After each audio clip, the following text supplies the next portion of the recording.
AQShnын Филадельфия шаарында 11 жашар Айсам Дам өмүрүндө биринчи жолу үн укту. Туаса кулак укпаган өспүрүм буга чейин жаңсоо тилинде сүйлөшүп келген. Азырынча ал айланасындагылар эмне жөнүндө сүйлөшүп жатканын түшүнө албаган менен эң башкысы аларды угуп жатат. Even when I did this to him today. Ментип кулак төөнө бармактарымды шуудуратсам дагы угуп жатат.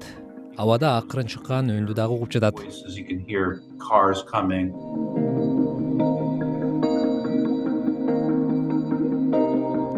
Доктор Джон Гелмиллер Айсам дарыланып жаткан Филадельфия шаарындагы балдар ооруканасынын отоларингология тармагындагы клиникалык изилдөөлөр бөлүмүнүн башчысы болуп иштейт. Дарыгердин айтымында өспүрүмдүн атаферлин гени мутация болгондуктан угуу сезими өөрчүбөй калган. Атаферлин белогу үн сигналдарын кулактан мээге жеткирүү үчүн зарыл. Баланын угуу сезимин калыбына келтирүү үчүн хирургтар ички кулакка атаферлин генин киргизген. The idea here is to Бул жерде башкы идея баладагы гемтик генди алмаштыруу болду. Бул деген бала төрөлгөндө эле угуу сезимин жоготуучу 150ден ашык генди туюнтат. Бул биз айыктыра алган биринчи учур болду. Ички кулакка бул генди жайгаштырып, кадимкидей калыбына келтирүүнү көздөгөнбүз. Испанияда жашаган Айсам эксперименталдык дарылоо үчүн AQShга сентябрь айында барган. Бул жолу анын жашоосун түп тамырынан өзгөрттү. Кытайлык компания тарабынан иштелип чыккан ушул өңдүү эксперименталдык ген терапиясы дагы ийгиликке жетишип, дарылоонун натыйжалуулугун далилдеп жатат. Доктор Джон Гелмиллер ген терапиясы кулак укпаган адамдар үчүн чоң мүмкүнчүлүк болоорун белгилейт. AQShда төрөлгөн 100 баланын бири ар кандай деңгээлде угуу сезиминен жабыркайт. Бирок Айсамдыкындай атаферлин мутациясы диагнозу туаса кулак укпагандар арасында 2%дан 8%га чейин катталат.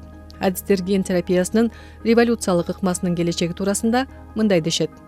also to everyone. Биз ошол эле учурда бул ыкмага кызыккандарга кайрылып кеткибиз келет. Балким сизде бул ген жоктур жана бул дарылоо ыкмасы ар бир эле генге туура келбейт.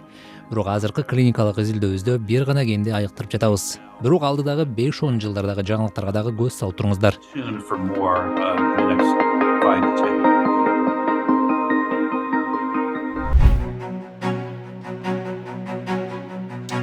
Европадагы 3D принтеринде басылган ири имарат акыры бүткөрүлүп, өзүнүн алгачкы ижрачысын кабыл алды. Германиянын түштүгүндөгү бул имараттын курулушу айрым техникалык себептерден жана бюрократиянын айынан мөөнөтүнөн кечирээк бүттү. Гейдельберг шаарында жайгашкан узундугу 55 метр, туурасы 11 жана бийиктиги 9 метрлик имаратка азыр компьютердик борбор жайгашты. Демилгечи Ханс Йорк Краус башта бул имаратты 140 сааттын ичинде куруп бүтүүнү пландаптыр. Бирок иш жүзүндө өзгөчө имаратты тургузууга дагы 1 апта убакыт кеткен.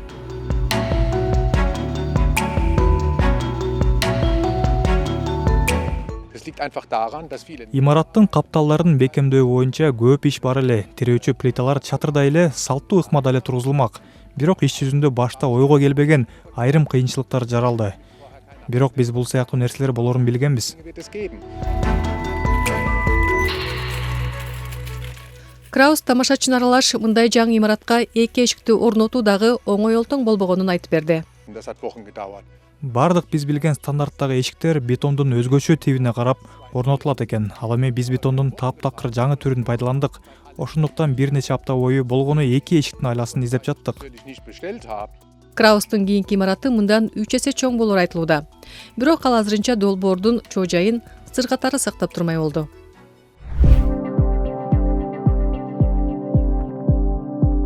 Кытайдын 40-чы антарктикалык экспедициясы Аделейд аралындагы пингвиндердин эки түрүнүн популяциясындагы өзгөрүүлөрдү байкады. Жер менен жүргөн канаттуулардын тагдырына глобалдык жылуулук таасирин тийгизүүдө. Январь айында Кытай изилдөөчүлөрү аралды кыдырып изилдеп жүрүп, соңку жылдары Аделе пингвиндеринин түрү кескин азайганын, аралда алардын 200дөй гана уясы калганын аныктады. Тескерисинче Папуа пингвининин уясынын саны өсүп 8000ге жеткени байкалган. Адатта пингвиндер мына ушундай анча чоң эмес уя топторуна же андан дагы чоңурактарына чогулат. Биз жумурткалаган чакан топтордун популяциясын тез эле санайбыз, бирок ири топторду изилдеп саноо үчүн дрондор керек.